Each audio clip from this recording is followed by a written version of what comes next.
Assemblée générale. Merci de quelques moments d'attention. Donc, dans cette partie statutaire, les éléments fondamentaux, et le premier élément, c'est bien évidemment l'adoption du compte-rendu de l'Assemblée générale de l'année dernière, hein, qui était également au mois de juin, le 27 juin 2023. Vous avez toutes et tous reçu le rapport ou le compte-rendu de cet AG, et s'il n'appelle pas de remarques particulières, je demanderai donc de bien vouloir l'adopter. Qui est contre? Qui s'abstient? Donc, merci, adopté. Comme tous les ans, le rapport moral du président, je ne sais pas si je suis très moral, mais c'est ce qu'on appelle ça un rapport moral. Après, vous en ferez ce que vous voudrez. Rapport moral. Donc, mesdames et messieurs, chers amis, j'ai eu l'occasion de vous saluer ce matin, bien évidemment, dans toutes les actions que vous avez amenées et que vous menez, je dirais, dans vos différents domaines d'activité au cours des années et de vos passions, même si effectivement, aujourd'hui, ça peut paraître un peu compliqué, mais moi, je reste tout à fait optimiste, hein, quels que soient les événements, quelle que soit la période. Il ne faut jamais perdre son optimisme, pour continuer à, je dirais, à porter les valeurs que sont les nôtres, que sont les vôtres, sur tous les projets. Dieu sait qu'ils sont variés, puisque ce matin, on en a évoqué un certain nombre. Je remercie encore monsieur l'animateur qui a pu donner la parole aux uns et aux autres, aux unes et aux autres, effectivement, pour découvrir, si tant est qu'on ne le savait pas déjà, tout ce que vous pouvez faire dans vos domaines respectifs. Troisième rapport moral en tant que président, comme vous le savez, avec la conviction, c'est ce que je viens de vous dire, renouvelée, que notre action au sein de GESCOD est plus que jamais indispensable. Je viens de vous en souligner à gros traits, effectivement, cette action renouvelée et cette passion, ce dynamisme qui vous anime. Il est bien évidemment important que nous puissions partager et faire connaître ce bilan solide. C'est ce que je dis aux équipes, à la directrice Gaëlle, c'est de faire connaître GESCOD. Car parfois, GESCOD, c'est vrai, c'est quand même, je dirais, une association, j'ai l'occasion de le dire, moi qui rencontre beaucoup d'élus, une association très dynamique, experte, mais qui reste à se faire découvrir dans le monde des élus, puisqu'en fait, le monde des élus, on travaille également pour le monde des élus. Et c'est vrai qu'il y a un gros travail, je dirais, à effectuer de la part de nos équipes. Marketer, si je peux me permettre d'employer cette expression, marketer un peu vos activités. Nous sommes le seul opérateur en France, vous le savez d'ailleurs, tout le monde le dit, à faire de la coopération décentralisée, entre autres, je dirais, activités. Donc, important que nous puissions faire partager et connaître ce bilan solide qui vous sera présenté tout de suite par Gaël, le rapport d'activité, nourri, vous le savez, je viens de le dire, de réalisations territoriales très concrètes. Hein. C'est important de faire du concret, important de réfléchir, important d'avoir des idées, mais après, il faut les mettre en place sur le terrain. La réflexion doit conduire, je le dis souvent, sur l'action, parce qu'on travaille pour les populations, on travaille pour les écoles, on travaille pour les citoyens, et je pense que c'est important de le rappeler. Un développement, effectivement, mondial, juste et durable, fondé en termes qui nous est cher, à savoir la solidarité, et Dieu sait que dans les temps qui courent, c'est un mot très important et qui, je dirais, dans les semaines qui viennent, sera encore plus fort que ce qui pouvait l'être. Vous découvrirez d'ailleurs dans quelques instants le rapport d'activité que vous présentera Gaël en détail. Mais avant cela, il faut souligner que ce bilan est bien sûr le fruit de l'engagement des collaborateurs de GESCOD. Hein, vous savez qu'ils sont nombreux, hein, une 20 ou 25, je pense, sous le contrôle de Gaël en France, hein, sur les 3 sites, mais également tous les collaborateurs qui se trouvent dans les pays concernés, les administrateurs également, bénévoles de GESCOD. Et là, je tiens particulièrement et chaleureusement à les remercier parce qu'ils font un travail très important, parfois, je dirais, dans l'anonymat, mais très important pour faire valoir les valeurs qui nous sont chères. En ce qui me concerne, j'ai eu la chance ces derniers mois de rencontrer sur le terrain, puisque j'ai souvent dit, et j'ai eu l'occasion d'ailleurs, quand je suis devenu président, c'est que le terrain, voir comment les projets se développent sur le terrain, c'est très important. Et j'ai eu l'occasion de rencontrer donc sur le terrain, dans le Grand Est, mais aussi dans nos antennes à l'étranger, des collaborateurs et des volontaires compétents, pertinents, passionnés. Je tiens à souligner ici l'importance, c'est la qualité de leurs actions. C'est vrai que ce qu'on appelle les expats, enfin les volontaires qui mettent en place les projets que les collectivités nous confient, sont toujours passionnés et toujours efficaces, je dirais, dans tous les pays que j'ai pu fréquenter. Je ne les ai pas tous fréquentés, il me reste un certain nombre à rencontrer. Et c'est toujours très enrichissant je dirais, pour les acteurs, pour nous, pour la directrice, hein, pour les administrateurs, de temps en temps d'aller voir sur le terrain ce qui s'y passe. Il y a toujours un petit décalage entre les projets, c'est ce que je dis souvent à mes collègues, décalage entre les projets écrits et puis la réalité sur le terrain, et ça permet effectivement de temps en temps de de redéployer ou de redynamiser les équipes. Il ne faut jamais oublier que les gens sur le terrain, ça c'est valable dans tous les domaines, considèrent que là-haut, à la tête des organisations, ils ne savent pas toujours ce qui se passe.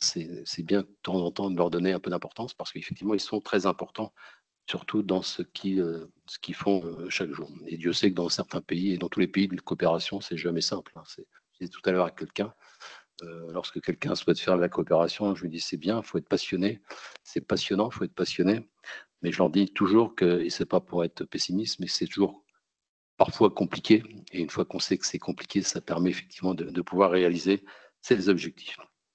Concernant donc ces lignes directrices et de ce rapport dit moral, je m'étais engagé l'an passé à avancer sur 3 axes principaux qui étaient la construction de notre collectif, par-delà la diversité d'omissions, je viens de le répéter, et de nos statuts de professionnels, élus ou bénévoles.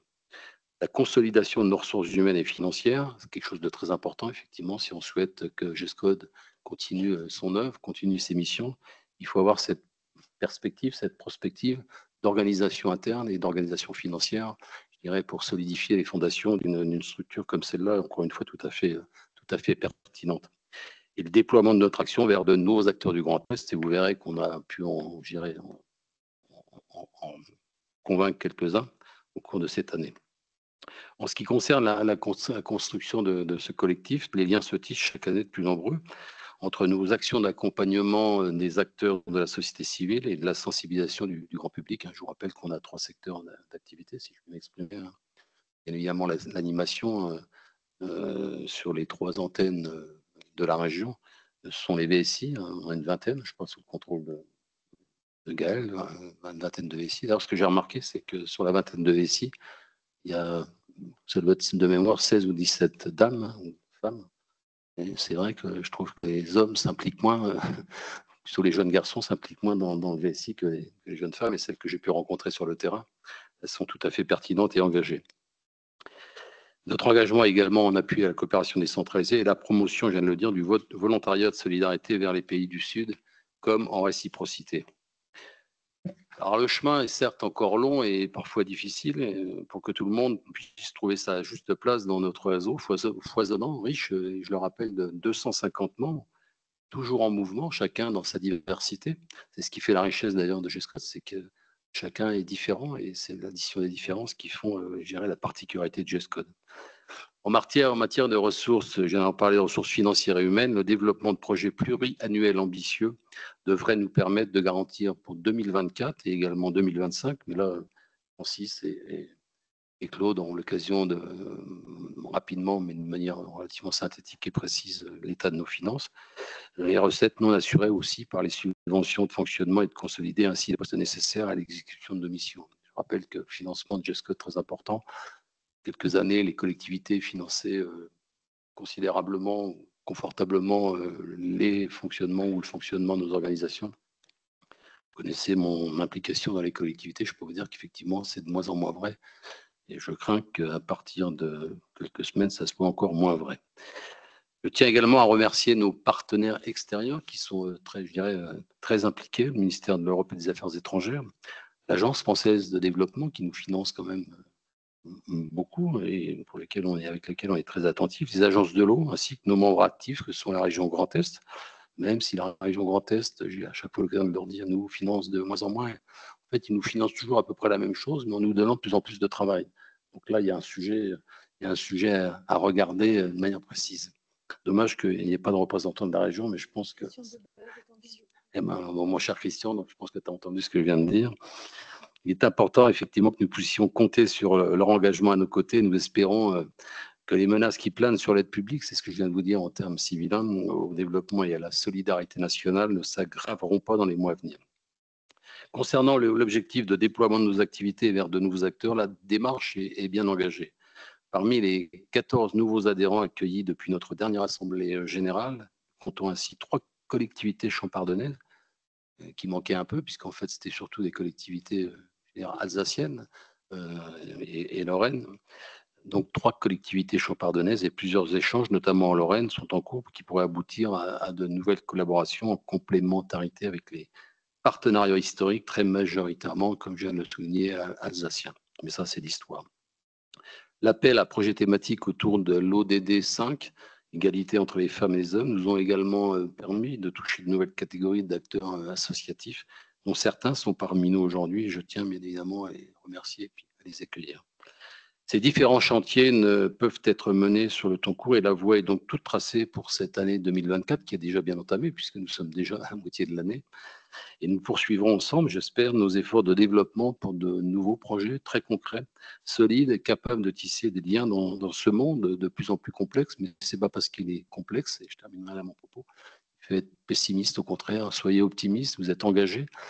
On le voit à chaque fois que j'ai l'occasion de vous rencontrer, vous êtes engagés, continuez à être engagés encore plus que jamais. C'est justement dans les périodes de crise que l'engagement que vous avez, qu'il faut encore le maintenir et le développer.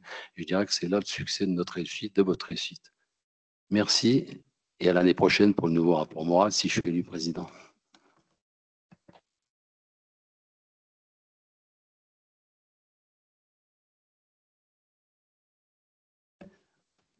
Gaël. Je crois que M. Debève veut intervenir. Monsieur Debève, je ne te vois pas, mais on va t'entendre. Vous m'entendez? On t'entend. Oui, bonjour à tous, je suis en visio. Je manque rarement une assemblée générale ou un conseil d'administration. Donc j'ai entendu ce que tu viens de dire et je suis un peu surpris parce que d'abord le niveau d'intervention et de soutien financier de la région Grand Est était exactement le même. Donc tu as présenté ça un peu comme une diminution, donc je voudrais que les choses soient rétablies. Et ensuite tu fais référence au volume de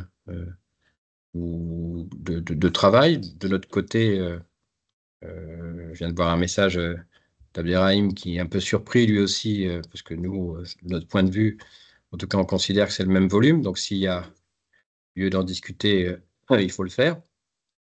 C'est un petit peu rude de le balancer comme ça en assemblée générale.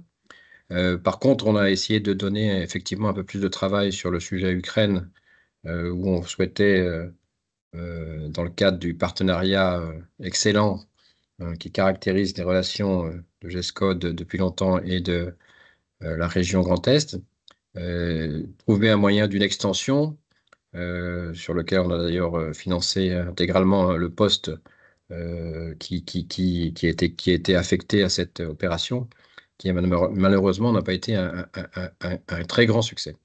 Voilà, donc je voulais quand même rétablir ça, Jean-Pierre, comme ça, juste après le repas, là, direct, pouf, direct au foie, là, en pleine assemblée générale. Donc, c'est pas que je rends coup pour coup, parce qu'on a d'excellentes relations et on va d'ailleurs faire un déplacement ensemble très prochainement au Bénin pour voir sur le terrain et pas uniquement dans les réunions, les choses concrètes qui sont faites avec l'argent de la région Grand Est et avec le savoir-faire de GESCOD.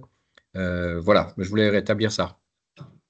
Merci Christian, mais c'est mon côté provocateur, tu sais, pour bousculer un petit peu les choses. Bien évidemment, j'ai conscience de tout ce que peut faire la région et on y est très attentif. Hein.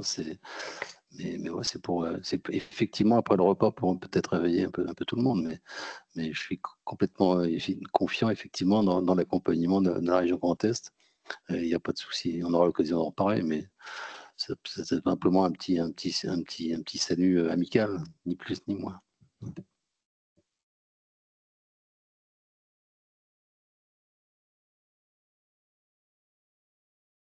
J'ai clos, je vais peut-être donc vous présenter le rapport d'activité 2023. Ce rapport d'activité, vous l'avez trouvé mis en page là à votre arrivée pour les personnes qui ont pu venir et se déplacer. Pour les personnes qui nous suivent en visio, vous l'aurez très vite sur notre site internet. Il est peut-être déjà même publié, ou en tout cas Roxana va le publier dans la semaine. Et puis on se fera un plaisir de vous le remettre en version papier, parce qu'il est particulièrement long et dense et qu'on sait que c'est quand même plus facile de pouvoir le lire en version papier.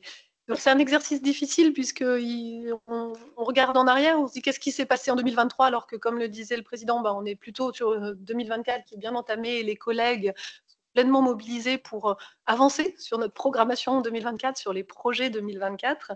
Mais c'est quand même intéressant de prendre ce temps pour se dire ensemble, depuis la dernière Assemblée générale, depuis 2022, qu'est-ce qu'on a réussi à faire ensemble dans le cadre des grandes lignes qu'on s'était tracées et est-ce qu'on a réussi à développer l'action grâce au soutien de nos différents partenaires, comme on avait prévu de le faire. Donc, je vais être très synthétique parce que, comme je le disais en introduction, le rapport est très long, hein. Vous voyez que l'activité est dense. On est une grosse équipe, aussi bien en France qu'à l'étranger, donc avec beaucoup de choses à valoriser, beaucoup de choses dont on a envie de vous parler. La table ronde de ce matin, c'était aussi l'occasion, justement, comme l'année passée ou les autres années, de mettre un coup de projecteur thématique sur les actions qu'on peut mener en propre ou les actions de nos membres qu'on peut soutenir. Donc là, vous avez pu entendre parler de souveraineté alimentaire d'un point de vue de coopération décentralisée, mais aussi en dynamisme des associations qui intervenaient aussi bien en matière d'EXI, avec le soutien de Récital ou de solidarité internationale. Donc le premier point, c'est peut-être nous rappeler à tous quelles sont nos 3 grandes missions, puisque de GESCODE créé avec 2 grandes missions, on est passé à GESCODE qui a désormais 3 grandes missions.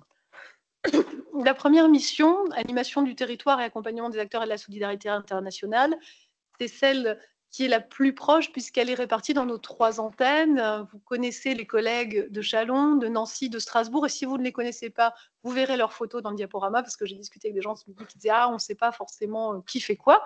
Donc n'hésitez pas, hein, on a vraiment vocation à échanger avec vous, et c'est vrai qu'hélas, on a peu de réunions en présentiel, mais voilà, n'hésitez pas à nous appeler, nous envoyer des mails, une fois que vous avez identifié qui est votre interlocuteur.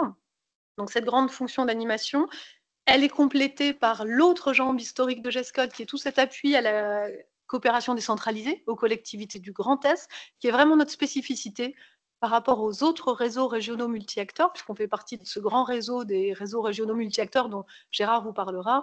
On a cette force d'être en appui de la conception du projet aux côtés des collectivités à leur mise en œuvre, grâce à nos antennes dans les pays sud, comme en parlait le président, avec des références à nos collègues investis sur place, qu'ils soient en contrat local, expatriés, volontaires. Et puis la troisième mission maintenant de GESCODE, eh bien, c'est tout cet appui au volontariat de solidarité internationale, une mission qu'on a repris dans la lignée du CEFOD pour développer la mobilité au service des projets de solidarité et de coopération. Alors, sur le premier champ, celui de l'animation du territoire, l'accompagnement des acteurs, les collègues n'ont pas chômé cette année encore. L'année dernière, on s'était réjoui d'une croissance d'activité. Là, on peut dire qu'on est plutôt dans une tendance maîtrisée, mais à la hausse toujours, aussi bien en matière de formation. On a ce rôle de formation, l'équipe de Leïla, avec Gabriel notamment, mais aussi Jennifer et Audrey, vous les rencontrez pour des formations souvent en visio, souvent en webinaire. On s'est rendu compte que c'était une forme qui était appropriée. Il y a d'ailleurs une enquête qui a été lancée, puis on présentera sans doute les conclusions dans le cadre de la programmation de l'année prochaine. Donc, ces formations ont continué avec une spécificité autour des violences sexistes et sexuelles, puisque l'année était placée sous le signe aussi de l'ODD, égalité entre les femmes et les hommes, prévention des violences faites aux femmes. Comme chaque année, il y a eu des temps forts pour échanger entre acteurs et avec des groupes pays, donc 3 réunions en 2023, Maroc, Sénégal et puis Togo-Bénin.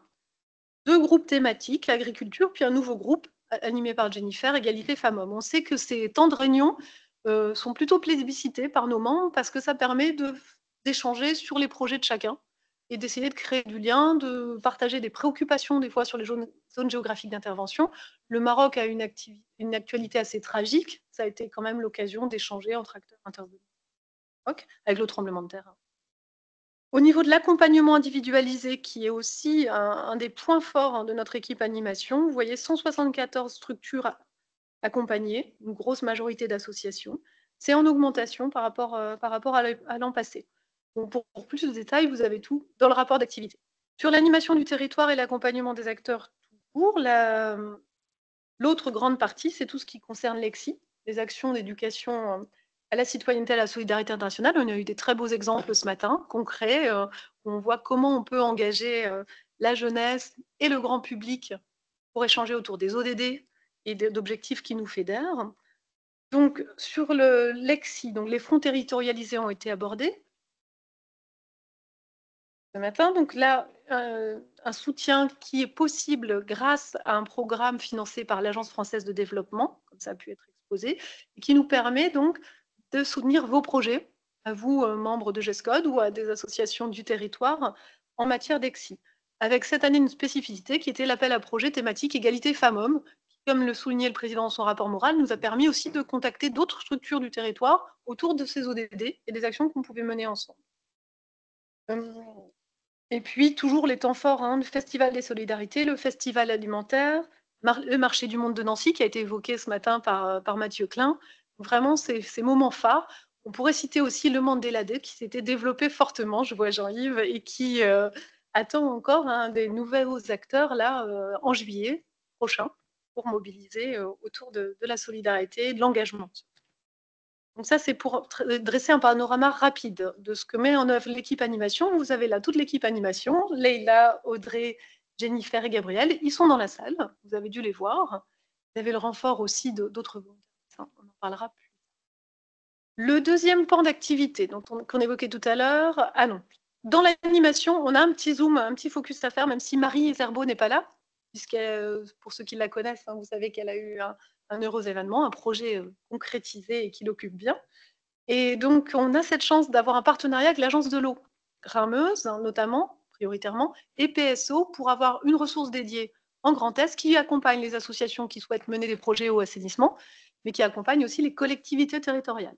Et en complément, depuis l'an passé et même l'année d'avant, Hervé Tritsch-Berger dans notre équipe, et là, on appuie pour tous les projets sur les 1% au sens large, pas seulement eau, assainissement, hygiène, mais aussi tout ce qui va tourner autour du 1% énergie, par exemple, 1% déchets. Et là, il y a une animation qui a bien pris en 2023, qui a eu des temps forts en 2024, mais ça sera dans le rapport de l'année prochaine. Mais donc, vous avez pu voir aussi bien un temps fort au niveau national pour ceux qui sont intéressés par ces thématiques, sur comment on fait plurithématique, comment dans un projet de solidarité, on prend en compte l'eau, mais aussi les déchets, mais aussi peut-être l'énergie. Et là-dessus, on a un appui très concret à vous proposer. Et donc, il y a eu ce temps fort national et un temps fort régional à Strasbourg, dans les locaux de l'ENGES qui nous avaient accueillis il y a quelques mois. Donc ça, c'est pour le volet animation, accompagnement des acteurs. Sur notre volet mobilité internationale, donc on a évoqué le volontariat de solidarité internationale. Avant ça, GESCOD est relais régional du FONGEP. C'est-à-dire qu'on travaille étroitement avec la DRAGES, c'est Marion qui suit ça, pour animer tout ce qui est dispositif d'appui aux chantiers de jeunes, qu'on appelle le JSI, VVVSI, quand c'est des jeunes de quartiers prioritaires. Et puis, il y a la phase amont qui avait été créée du temps du Covid avec le dispositif EASY qui permet à des jeunes de mener des projets sans mobilité. Et cette année, il y a eu, en 2023 du moins, déjà une forte augmentation. Et on voit qu'en 2024 aussi, du nombre de projets déposés et du nombre de projets soutenus, avec du coup quand même des interrogations sur les enveloppes disponibles. Ça, c'est plutôt l'actualité 2024. En tout cas, une dynamique qui prend bien. Et on sait que ces chantiers de jeunes, les uns et les autres dans la salle, vous avez été amenés parfois à en mener ou à en soutenir. C'est important, ça vient compléter une coopération décentralisée, ça vient des fois amorcer une coopération décentralisée. En tout cas, c'est souvent des beaux projets et on est vraiment pleinement impliqué, GESCOD, dans ces jurys. Au niveau du volontariat de solidarité internationale, ces fameuses volontaires femmes, majoritairement, comme le soulignait le président, parce que voilà, l'engagement à l'étranger en ce moment, visiblement, on recrute plus facilement des femmes. 25 volontaires en 2023. Alors, ces volontaires, on les recrute soit pour le compte de structures qui sont parfois hors Grand Est. On travaille avec Charente-Maritime Coopération, on travaille avec une ONG comme AMAP Humanitaire, mais sinon, on va aussi porter des volontaires dans le cadre des coopérations décentralisées. Par exemple, de la ville de Saint-Dié avec la ville de Méret ou d'autres coopérations qu'on appuie. Et les volontaires sont vraiment un appui intéressant pour faire avancer les projets, très pertinent. Puis, ce volontariat de solidarité internationale, il se développe aussi grâce au programme de l'État, puisque le Conseil présidentiel du développement a fixé des objectifs très ambitieux en termes d'envoi de volontaires français à l'étranger. Et donc, le ministère met en place des programmes thématiques qui permettent de réduire le coût à charge de la structure qui envoie le volontaire. Donc, dans vos organisations, ça reste un coût important, mais ça peut être intéressant de se poser la question d'un VSI à un moment, notamment quand il y a un appel à projet thématique. Voilà, avec 3 collectivités du Grand Est lauréates. Maintenant, sur le dernier, voilà, l'équipe mobilité, excusez-moi, Marion, qui est dans la salle. Hervé n'est pas là, il est en mission actuellement, et Dominique n'est pas là non plus, il n'a pas pu venir. Mais vraiment, sur toute question, l'équipe est là pour vous, n'hésitez pas. Le dernier volet, parce que je vois que les gens sont en train de vivre dans la salle, c'est dur. Donc, mais bon, voilà, il faut quand même qu'on passe en revue une année ensemble de travail et on essaye de faire court. Donc, c'est la coopération décentralisée. Donc, ce qui fait notre spécificité et qui a aussi tout son sens en lien avec les 2 premiers volets, puisque vous avez vu, il y a des liens évidents entre volontariat et coopération décentralisée, mais il y a des liens aussi très intéressants et évidents entre coopération décentralisée et action de sensibilisation de la population, coopération avec les associations de solidarité internationale. Enfin, vraiment, il faut qu'on arrive à tisser ce lien, comme ça a été souligné par le président. En 2023, on avait 33 collectivités territoriales. Si vous regardez par rapport à l'année dernière, c'est un peu moins, mais c'est par le jeu des clés en main. Ça veut dire qu'on n'a pas eu vraiment de désengagement, on a plutôt eu, de ce côté-là, il y a un niveau quand même qui est normalement assez stable. La géographie d'intervention est tout à fait stable, si ce n'est le Mali, fin 2022, on avait dû renoncer à appuyer la collectivité européenne d'Alsace au Mali, puisque c'était un programme financé par l'État. Et donc, on n'intervient plus au Mali. Et la collectivité européenne d'Alsace a rejoint la dynamique partenariale à Madagascar. Au niveau des thématiques de coopération, vous le verrez dans le rapport. On a fait tout, François et son équipe vous ont fait un petit résumé. Les thématiques les plus fortes de coopération qu'on soutient, c'est l'éducation et la formation. La gouvernance, alors gouvernance c'est normal, on est dans la coopération décentralisée, donc de collectivité à collectivité, on travaille sur mieux gérer le territoire, donc GESCOL est là pour appuyer les collectivités. L'eau et l'assainissement, ça c'est aussi lié au fait que les agences de l'eau sont un financeur encore important des projets, un partenaire vraiment essentiel, l'agence de l'eau Rhin-Meuse notamment, mais aussi l'agence de l'eau Seine-Normandie. Et puis agriculture et sécurité alimentaire, notamment grosse thématique, mais on l'a évoqué ce matin, on ne va pas rentrer dans le détail. Nous, dans notre rôle GESCOD d'appui aux collectivités territoriales, certains d'entre vous le connaissent bien puisque vous êtes vous-même des collectivités territoriales, on va aussi vous accompagner pour aller chercher des cofinancements. Et là-dessus, ça a encore cette année été une grosse partie du travail des équipes de chefs de projet coordonnées par François. Donc le ministère des Affaires étrangères, les agences de l'eau, l'Agence française de développement, l'Union européenne. C'est sur cette aide publique au développement qu'en 2024, on a quand même des interrogations. On sait qu'au-delà des circonstances politiques actuelles, il y avait une baisse annoncée de l'aide publique au développement. Il va falloir qu'on suive l'actualité de très près, parce que ça peut impacter forcément les actions des collectivités territoriales, les collectivités du Grand Est, faisant levier avec leur financement pour aller chercher des financements plus importants qui leur permettent de financer des projets structurés. Donc vous avez tout le détail dans le rapport. Et puis je voulais vous proposer de faire juste un zoom sur 2 projets de 2023. Il faut être un peu arbitraire, mais on ne peut pas tous les présenter. Les projets agriculture, ce matin, ont déjà eu de la part belle. Peut-être mettre l'accent sur le projet au Cambodge, qui est porté par le SDEA, Syndicat des eaux et de l'assainissement Moselle, parce qu'en 2023, un nouveau partenaire s'est joint au partenariat avec le syndicat intercommunal des énergies Meuse, je parle sous le contrôle, syndicat intercommunal des énergies de la Meuse. La Marne. Voilà, donc la Marne, ça c'est l'effet post-repas. Donc voilà, ça va encore dans ce sens d'avoir des acteurs champardonnés dans nos collectivités territoriales. L'objectif de ce projet qui est financé par l'Agence de l'eau et le ministère des Affaires étrangères, c'est bien d'appuyer à la création d'une association qui aide les communes cambodgiennes à gérer et à développer, à entretenir leurs infrastructures d'accès à l'eau et en partie à l'assainissement. Et cette association a vu le jour, une directrice est recrutée, le personnel est en train de se mettre en place grâce aux efforts de Morgane chez nous et aussi de Fanny sur place. Et voilà, c'est un projet qui demande à être consolidé, qui change un peu en géographie d'intervention puisque c'est notre seul projet de partenariat en Asie. C'est important peut-être d'en dire 2 mots, vous aurez plus de détails dans le rapport. Et puis un très beau projet là à Nguyen, Sénégal, avec l'implication de Vianney et de l'équipe de volontaires qui ont contribué, l'aide d'aquassistance aussi pour l'appui technique et un financement de l'Agence française de développement. C'est le projet donc mené par les communes de Benvir et Nguyen pour mettre en place un site de collège et de stockage, ainsi que toute la collecte avec les ânes, les charretiers, donc le stockage sécurisé des déchets ménagers. C'est vraiment intéressant parce qu'on voit que c'est un projet qui a été lancé en fin d'année et qui a trouvé son public. Les habitants, c'est forcément un service qui est payant, on acheter des poubelles, ont des redevances chaque mois. Et il y a eu un vrai engouement pour ce projet qui a pour le moment permis de créer 16 emplois et de résoudre un problème frappant de propreté urbaine à Benvir au Sénégal. Il y a un très beau projet un peu similaire qui est mené par Saint-Dié à Méré et dont on espère qu'il sera aussi, même si c'est à une plus grande échelle encore. Voilà pour un petit zoom sur la coopération décentralisée. L'équipe coopération décentralisée, elle est appuyée par François, qui a dû nous quitter, mais qui était là ce matin. J'espère que vous avez pu échanger avec lui ce midi. Cathy, qui est impliquée sur Madagascar, qui n'a pas pu venir aujourd'hui, elle avait une contrainte. Vianney, par contre, est dans la salle. Philippe n'est pas là pour la bonne cause, puisqu'il est partagé entre le Cameroun et l'Alsace, et qu'il est actuellement au Cameroun. Laura, à l'antenne de Chalon, peut-être plus identifiée par les partenaires Champagne-Ardenne, s'occupe du Maroc, Togo, Bénin, n'a pas pu venir non plus, mais connecté et peut-être encore.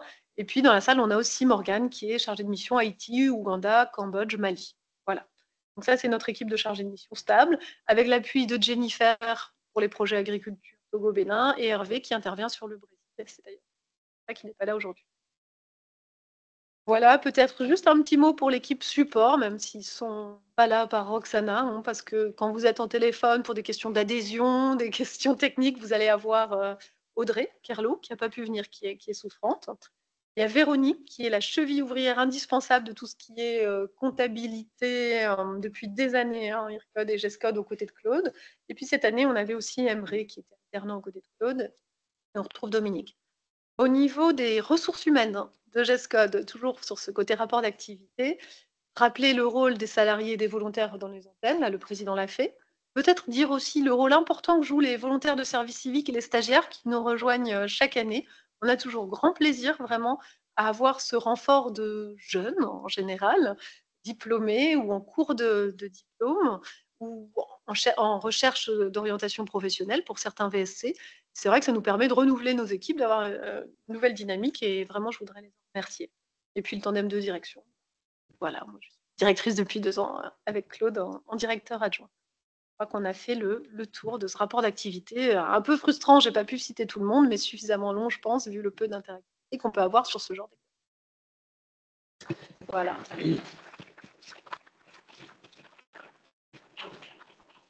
Merci Gaël pour cette belle synthèse, mais comme vous l'avez dit, vous avez le loisir d'aller feuilleter et très détaillé le rapport d'activité 2023. Et vous pouvez y trouver effectivement tout ce que GESCOD, avec vous bien évidemment, a pu réaliser en 2023.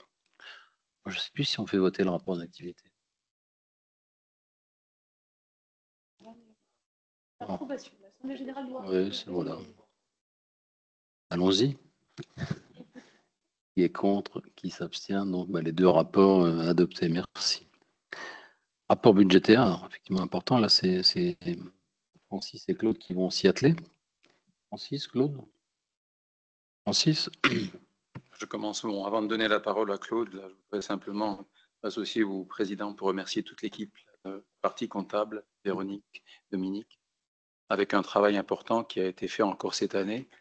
Et un indice sur le niveau d'activité, on disait tout à l'heure que l'activité était croissante. Un indice, c'est nos dépenses. Nos dépenses 2024, c'est un tiers de plus. Hein. L'an dernier, on était autour de 3,4 millions. Actuellement, vous allez le voir, Claude va en parler, on est à 4,6 millions, hein, donc on a 30% d'augmentation.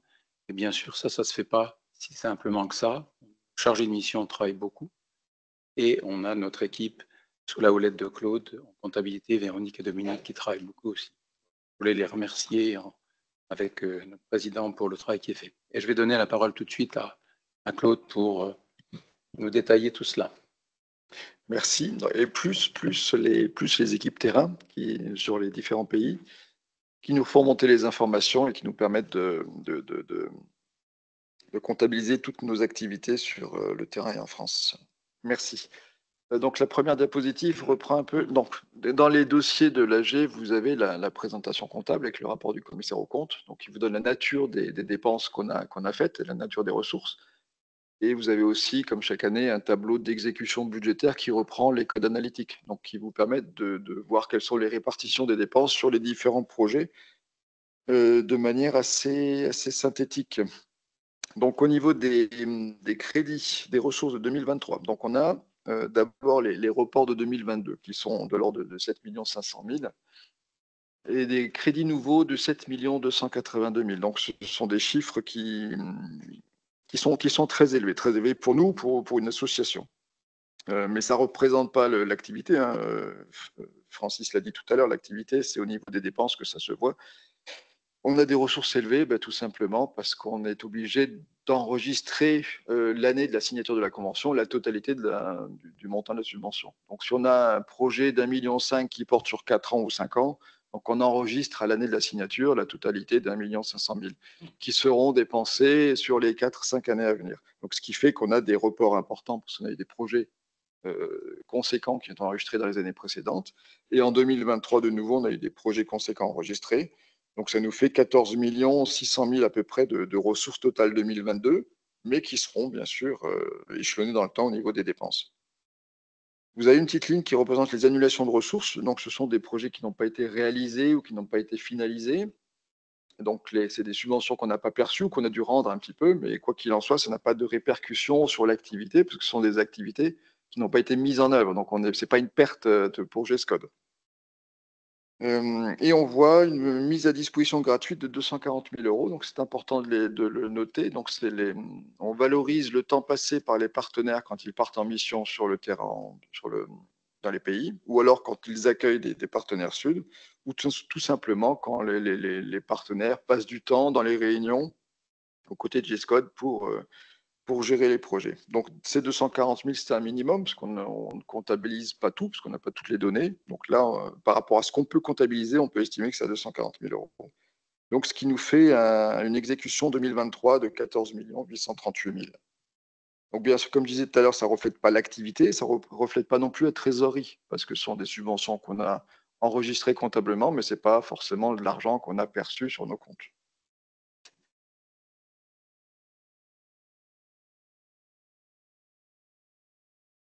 Au niveau des... Hop. Il manque une... Non, il manque rien, c'est juste le titre qui n'est pas bon. Donc là, l'exécution budgétaire 2023, ce n'est pas les dépenses, mais c'est les ressources. Donc c'est une répartition des ressources nouvelles de l'année. Donc là, on voit 44% de l'AFD, donc c'est les fameux gros projets dont on a enregistré la subvention totale sur l'année. Donc c'est 3 FICOL essentiellement. Donc FICOL, c'est le Fonds d'intervention des collectivités. Donc c'est un appui de l'AFD sur les projets qui sont portés par les collectivités. Donc on a une FICOL au Cameroun en lien avec le SDEA, donc le syndicat des eaux et d'assainissement d'Alsace-Moselle, une FICOL au Cameroun aussi avec la commune de Los Anguel, qui n'est pas du tout dans le Grand Est, mais qui on est opérateur pour eux, la demande de l'AFD, en lien bien sûr avec le RRMA de la région. Et on a une FICOL santé à Majinga avec la ville de Mulhouse, donc d'où les 44% de l'AFD. Donc, ce qui est intéressant de voir dans ce graphique, donc on a 13% de la région, plus 5% des collectivités.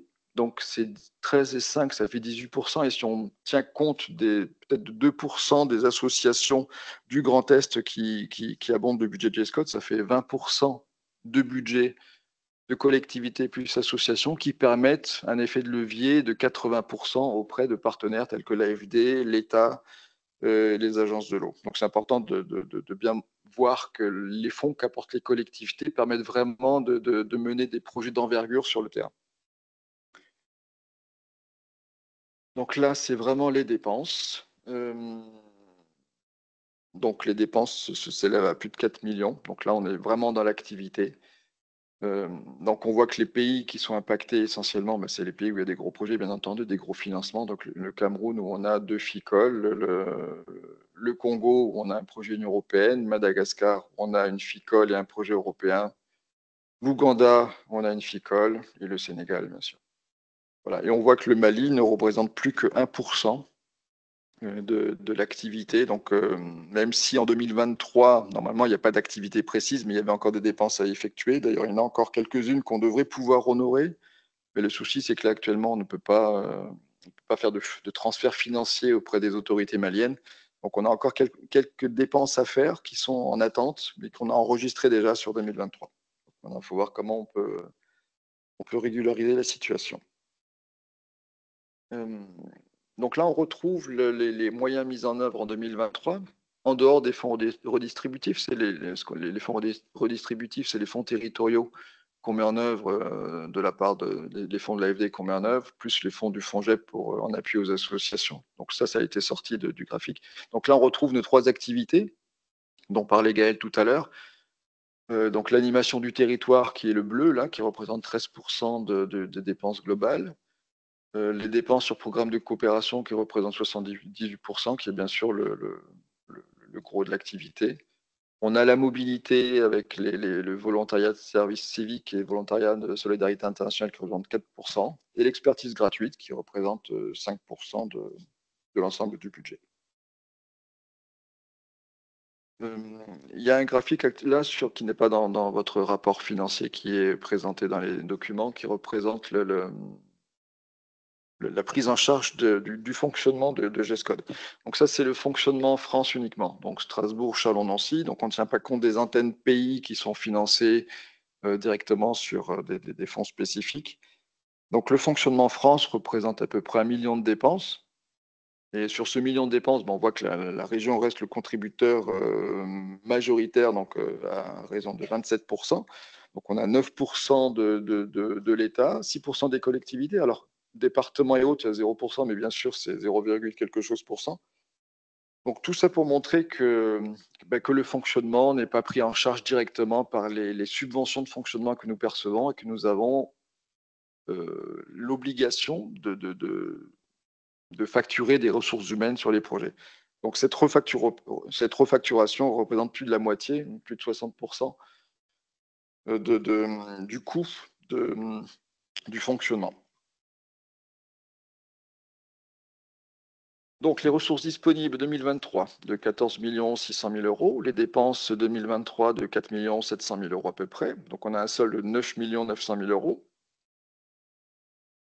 €. Bientôt ce sera le milliard, hein. Donc sur ces 9 900 000, donc comme je le précisais tout à l'heure, donc vu que ce sont des subventions qu'on a enregistrées, mais qui ne sont pas totalement décaissables sur l'année, donc on va reporter vers les fonds dédiés sur 2024 9 868 000, qui sont dédiés à la mise en œuvre des projets. Et le résultat net de l'exercice, c'est 42 000 €. Donc 42 000 €, c'est aussi assez conséquent pour nous, mais c'est surtout lié par un excédent de trésorerie qu'on a eu cette année et qui nous a permis d'avoir des intérêts créditeurs assez conséquents, et donc qui nous ont permis d'avoir ce résultat positif. Résultat positif qui fait un grand bien à l'association, ça nous permet d'augmenter les fonds associatifs et les réserves à près de 340 000 €. Mais si on reporte ce montant au jour d'exploitation, sachant que, comme l'a précisé Francis tout à l'heure, notre exploitation a bondi de près d'1 million cette année. Donc, bien sûr, on a augmenté les fonds associatifs, mais les dépenses étant plus élevées, les réserves en jour d'exploitation sont encore en diminution. Donc, il est nécessaire encore, dans la mesure où l'activité croît, d'augmenter ces réserves et d'asseoir la sécurité financière de l'association. Voilà pour le rapport budgétaire de 2023. Si vous avez des questions, n'hésitez pas. Nous avons normalement en visio notre cabinet comptable, M. Burkhardt, mais aussi notre commissaire aux comptes, M. Weber. Donc, je leur laisse la parole s'ils le souhaitent pour faire lecture du rapport du commissaire aux comptes et faire quelques remarques s'ils le souhaitent également. Sauf que la personne qui gère ça n'est pas là, dans la salle. Christian Debève souhaite prendre la parole. Pardon. Oui, rebonjour, j'ai deux questions. Comme je suis en ligne, il y a eu un petit moment de mauvaise connexion. Je n'ai pas entendu, je ne sais pas s'il a été dit d'ailleurs, le montant des fonds propres de l'association. Je suppose que c'est ça que vous appelez réserve. Ça, c'est la première question. Et la deuxième question, si j'ai bien compris, reprenez-moi si j'ai mal interprété. Donc, le résultat de 42 000 € est en partie dû en fait à une bonne trésorerie qui a été placée et qui a donc rapporté quelques intérêts. Et si c'est le cas, est-ce que l'opération Ukraine, donc, qui a généré, je ne me rappelle plus exactement, mais je crois plus de 100 000 €, est-ce que c'est un montant qui a été placé, qui était à part, sur un compte à part, mais est-ce qu'il a bénéficié également de la trésorerie? Voilà, ça fait 3 questions. D'accord. Alors, le montant des réserves sont de 300 337 000, là, il faudrait que je retrouve, mais c'est à peu près ça, 337 000 à peu près. 334 000. 330 et 340 000 euros de réserve, effectivement. Les 42 000 euros, c'est bien effectivement des intérêts créditeurs sur la trésorerie positive que nous avions eue. Et par contre, les fonds sur l'Ukraine étaient spécifiquement sur un compte à part, mais qui n'ont pas été placés. Donc, on n'a pas eu d'intérêt créditeur sur les 100 000 euros de l'opération Ukraine. On a répondu à tes questions, Christian? Parfaitement, merci beaucoup. Oui, bonjour, Freddy Burkhardt, cabinet Kremer. Effectivement, je suis l'expert comptable en fait en charge. Je ne sais pas si on m'entend, hein. Je pense que oui. On vous entend. Très bien. Oui, donc c'est juste pour me présenter très courtement. On intervient depuis de nombreuses années, à la fois sur la partie présentation des comptes, du bilan, mais aussi pour le social. Et donc, voilà, c'est juste pour dire qu'il n'y avait pas d'observation particulière cette année. Tout s'est très bien passé. Voilà. Je n'ai pas d'autre chose à rajouter. Le montant des fonds propres, effectivement, c'est 334 765 euros. Hein. C'est ce qui venait d'être précisé, hein, 334 000. Voilà, il y a un résultat positif aussi, donc un excédent positif. On parle d'excédent en association, 42 009. Voilà, c'est équilibré, il n'y a pas d'observation de ma part. Merci, Merci. M. Burkhardt. Bonjour à vous. Donc, Weber, commissaire aux comptes depuis quelques années aussi. Monsieur Weber, on vous entend très très loin. Ah.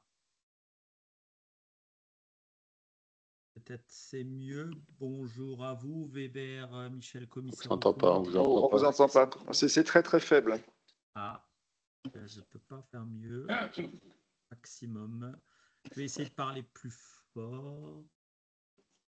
Bonjour à vous, Weber, commissaire aux comptes, donc depuis quelques années chez vous. J'ai participé à l'AG il y a 15 jours où j'ai fait quelques observations. En tout cas, aujourd'hui, on est Monsieur Weber, on va vous faire confiance parce qu'on ne vous entend pas du tout. On entend vraiment un tout petit. Monsieur Régal, je vous laisse peut-être la parole. En tout cas, en ligne, on l'entend parfaitement. Hein.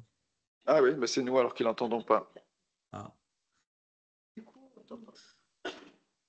vous laisse prendre la main, monsieur Régal. Allez-y, nous on ne vous entend pas beaucoup, mais Okay. Ceux qui sont en visio vous entendent bien, donc c'est très bien. Ok, donc comme je disais, j'étais présent à l'Assemblée, au conseil d'administration il y a 15 jours où j'ai fait quelques observations. Aujourd'hui, on est dans l'Assemblée. J'ai 2 rapports à vous avez pu prendre connaissance. Le premier, c'est le rapport donc, du commissaire aux comptes. Je vais essayer de vous le synthétiser. Donc, rapport du commissaire aux comptes sur les comptes annuels du 31 décembre 2023 aux membres de l'organe délibérant. Opinion. En exécution de la mission qui nous a été confiée par votre Assemblée générale, nous avons effectué l'audit des comptes de l'association GESCOD Grand Est Solidarité et Coopération pour le Développement relatif à l'exercice clos le 31 décembre 2023 tels qu'ils sont joints au présent rapport.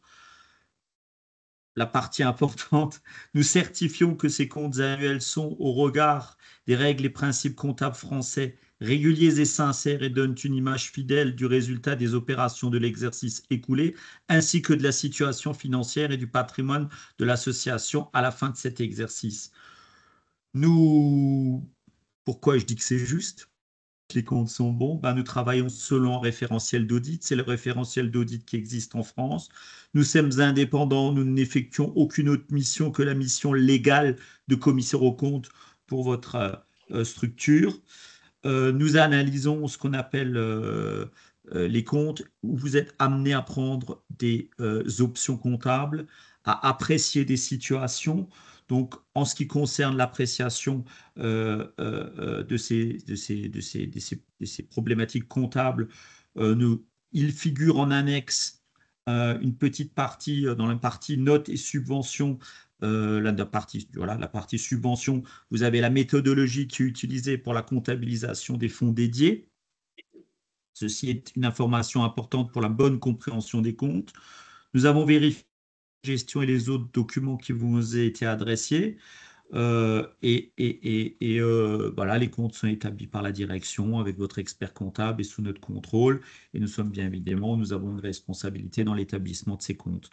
J'ai essayé de vous résumer un petit peu le rapport donc du commissaire aux comptes, où je vous renvoie quand même à l'annexe comptable que les lecteurs, il y a toujours des choses intéressantes à lire pour la bonne compréhension des comptes.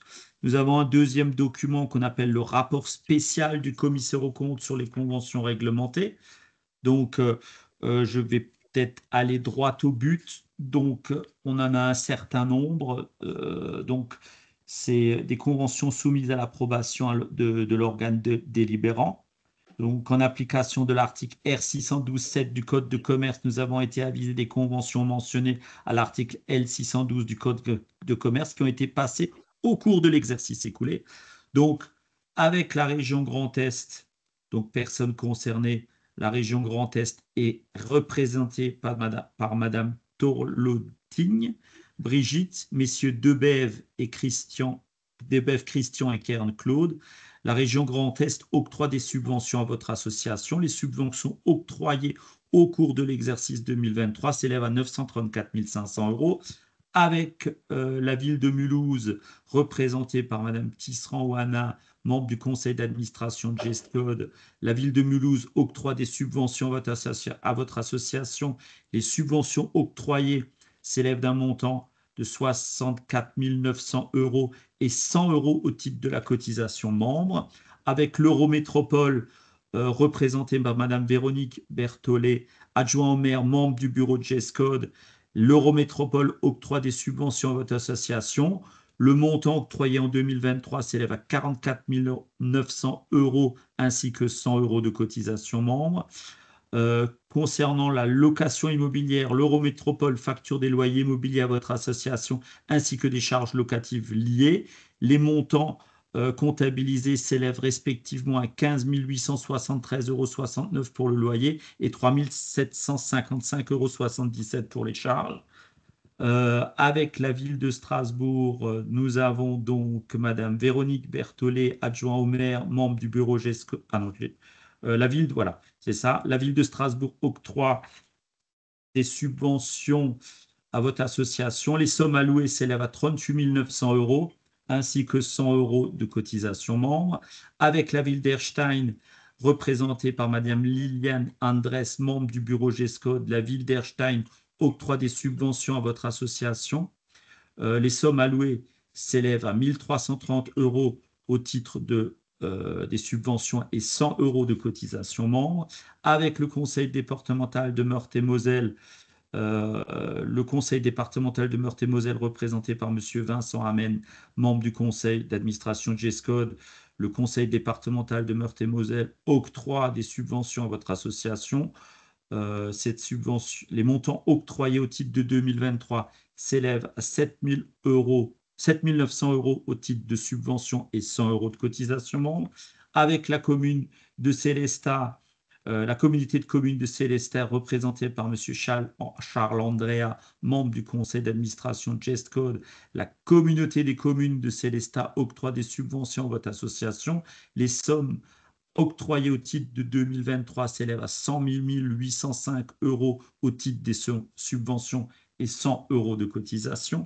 Avec la ville de Nancy, représentée par M. Antoine Lezoyeul, membre du conseil d'administration, la ville de Nancy octroie des subventions à votre association. Les sommes allouées s'élèvent à 2 200 € au titre de la subvention et 100 € de cotisation membre. Avec la ville de Vendœuvre-les-Nancy, la ville de Vendœuvre-les-Nancy représentée par Mme Carole Attul, membre du conseil d'administration. Vendœuvre-les-Nancy octroie des subventions pour un montant de 8 900 € plus 100 € de cotisation membre. Avec la ville de Colmar, représentée par Mme Sangélène Chiodetti, la ville de Colmar octroie des subventions à votre association pour un montant de 2 500 € et 100 € de cotisation membre. Avec l'association ACIR, Association champenoise de coopération interrégionale, représentée par M. Patrick Leroy, l'association ACIR octroie des subventions pour 8 500 € et 25 € de cotisation. avec l'association AFDI Grand Est, représentée par M. Laurent Fischer. L'association AFDI verse une subvention de 5 000 € et 25 € au titre de la cotisation. Et enfin, avec la collectivité européenne d'Alsace, représentée par M. Bruno Fuchs, membre du conseil d'administration de GESCOD, mise à disposition de personnel. Une convention a été établie entre les collectivités européennes d'Alsace et votre association pour la mise à disposition de Madame Lebarbu Gaëlle dans sa fonction de directrice. Les frais de mise à disposition de personnel comptabilisés en charge au titre de l'exercice 2023 s'élèvent à 80 916,94 €. Voilà pour ce qui est du rapport spécial. Merci beaucoup pour ces précisions très précises. J'espère qu'un jour, on n'aura pas 1500 communes parce que... Ah ouais, Merci, la liste, elle est longue, mais il faut parler de tout le monde. Hein. Merci, monsieur le commissaire aux comptes. Il y a des questions, oui, madame? Oui, merci. Je n'ai pas vu dans le budget de fonctionnement la part de la masse salariale, ni en valeur relative, ni en valeur absolue, et la part également des frais de communication. Si vous pouvez m'éclairer, ce serait bien, merci. La part salariale représente à peu près 80-85% du fonctionnement. Pour la communication, c'est un peu diffus parce qu'on fait de la communication au niveau du fonctionnement, mais on fait aussi de la communication à partir des projets. Donc, c'est réparti. Donc, sur la part fonctionnement, elle n'est pas forcément significative. Oui, madame. J'ai une question pratique pour mon association, en fait. J'ai vu que GESCOD avait un gros budget, en gros, pour aider les associations, les projets, bien sûr, qui rentrent dans ces objectifs. Est-ce qu'une association comme la nôtre, les orphelins de Pondichéry, sur l'Asie, on peut demander un financement à GESCOD? GESCOD nous a aidés dans des formations pour demander de l'argent à l'AMP, à différents organismes, mais je vois que le GESCOD finance quand même des projets. Leïla peut vous répondre, mais c'est uniquement dans le cadre de Récital et l'AFD sur les projets d'éducation à la citoyenneté, à la solidarité internationale. Mais Leïla, si tu... Oui, vous avez bénéficié à ce titre d'une subvention DIOD+, pour la mise en œuvre d'actions en établissement scolaire. C'est ce type de subvention qu'on peut vous octroyer. Diode, c'est ça? Oui, mais c'est pas dans les mêmes Non, financements. Hein. Non, c'est vrai. Mais oui, mais c'est pas GESCOD qui finance les projets. Nous, on aide les collectivités à déposer des projets auprès de l'AFD, auprès du ministère des Affaires européennes. Et donc, on met en œuvre les fonds que les collectivités arrivent à percevoir et qui nous les confient. Donc, c'est pas un volet de financement qui nous est attribué et avec lequel on peut faire ce qu'on veut au niveau des projets. Donc, c'est vraiment des fonds qui sont fléchés sur des projets qui sont déposés en lien avec les collectivités. Donc, on n'a pas de volet, si ce n'est les fonds de l'animation du territoire, donc les fonds Diode, Diode+, Exi+, qui sont à destination des associations. Sinon, on ne finance pas des collectivités, c'est les collectivités qui déposent des projets et qui reçoivent des financements. Mais si vous me permettez, c'est la limite de la présentation des comptes, et Dieu sait que effectivement les comptes de GESCOD sont, comme l'a dit le commissaire aux comptes, sont très bien tenus, mais la particularité de GESCOD, c'est que c'est très complexe à expliquer. Effectivement, les 14 millions, quand on n'est pas dans l'année aussi, c'est vrai que c'est des chiffres qui peuvent paraître importants, mais ce sont principalement des fonds sanctuarisés, comme l'a dit Claude, sanctuarisés pour les projets des collectivités locales dans le cadre des FICOL, dans le cadre des projets différents. Donc, il ne faut pas, effectivement, moi je me mets à votre place, c'est vrai que les associations que je connais bien, quand ils voient 14 millions, ils me disent pourquoi vous ne donnez pas 5 000 € quoi.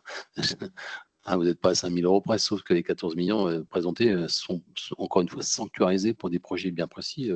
Pour qui 2 millions d'euros pour une FICOL au Congo, pour une FICOL, je sais pas, au Cameroun. Et donc, on peut pas, excusez-moi du terme, taper dans ces financements-là pour financer d'autres actions associatives. Mais je vous comprends, c'est pas évident à comprendre Moi, j'ai mis un certain temps à comprendre les comptes de GESCOD, mais ça y est, j'y suis arrivé. Donc, voilà, comme dit l'ancien président de GESCOD et néanmoins vice-président, c'est des comptes de passage, en fait. Hein, on est un peu des boîtes aux lettres, en fait, si je peux prendre un terme un peu vulgaire également. Oui, oui. Oui, bonjour, merci. François Friedrich, donc du département de la Meurthe-et-Moselle. Je voulais juste vous interroger sur ces intérêts positifs à hauteur de 42 000 euros. Les dernières années, lors des dernières assemblées générales, je n'ai pas le souvenir qu'on ait eu ces chiffres-là. Du coup, je voulais savoir si c'était une évolution de votre gouvernance, c'est-à-dire vous vous êtes dit on va placer ces recettes, enfin, ou ces fonds dont on dispose dans des comptes rémunérés, ou est-ce que c'est quelque chose que vous faites depuis le départ? Parce que j'ai pas le souvenir qu'on ait eu des intérêts positifs auparavant, mais je voulais juste que vous m'éclairiez là-dessus. Merci. Pas du tout. Il faut savoir qu'aujourd'hui, effectivement, ça ne vous a pas échappé que les taux d'intérêt quand vous empruntez sont très élevés. Et en face de ça, vous avez les banques qui aujourd'hui vous sollicitent lorsque vous avez de la trésorerie pour que vous puissiez placer effectivement, mais c'est nouveau, hein, c'est depuis un an. Les années précédentes, de toute façon, il était absolument impossible de placer de l'argent, puisqu'en fait, quand vous placiez l'argent, c'était rémunéré à 0,0 rien du tout. Donc là, c'est relativement exceptionnel et c'est nouveau du fait, enfin, en termes financiers, quand vous avez des intérêts effectivement élevés en termes d'emprunt, bah, les marchés financiers, des fois, les banques nous sollicitent lorsque vous avez de la trésorerie. C'est même pas nous qui leur demandons. C'est eux qui nous sollicitent. Ils nous disent tiens, vous avez tant d'argent en trésorerie sur les comptes, ce serait dommage qu'ils ne vous rapportent pas un petit peu. Donc, c'est exceptionnel. Et ce n'est pas une volonté de gouvernance de l'association, puisque l'association n'est pas faite pour ça. Elle n'est pas faite pour thésauriser ou faire des placements financiers. Hein. Mais elle n'est pas faite non plus pour faire du déficit. Hein.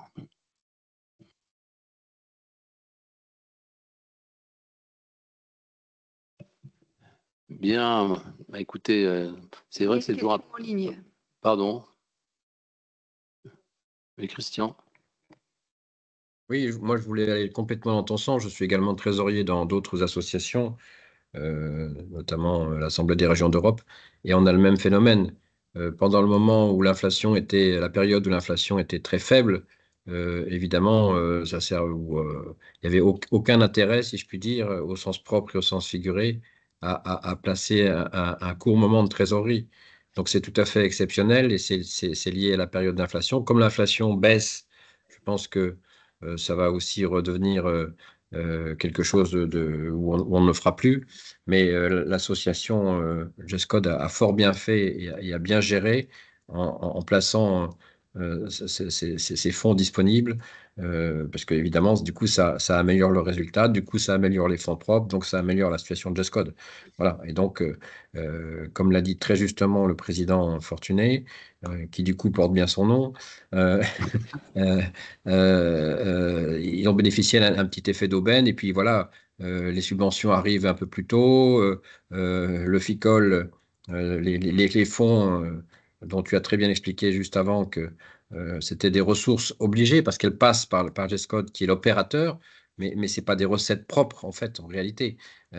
Comptablement, ce sont des recettes, mais ce n'est pas de l'argent qui est à disposition dont on peut faire des choix. C'est de l'argent, c'est la même chose pour les collectivités d'ailleurs, puisque nous, on sollicite aussi ces fonds-là qui passent aussi chez nous et qui rentrent aussi dans le budget, dans le compte administratif de la région, de la collectivité région, pour ressortir exactement au centime près pour aller chez GESCOD.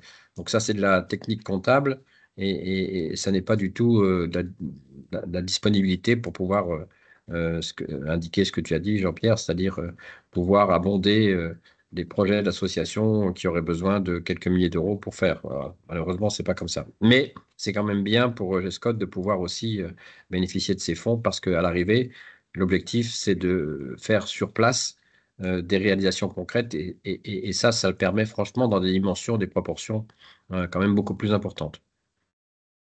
Merci Christian pour ton explication très pédagogique qui nous va bien. S'il vous plaît, j'avais levé la main pour une question. Et voilà, j'ai assisté l'AG qui était passé à cet AG aussi. Et j'ai constaté que pour le Bénin, c'était à peu près 1% l'année passée. Cette année aussi, c'est aussi 1%. Donc, c'est une question que je voudrais savoir.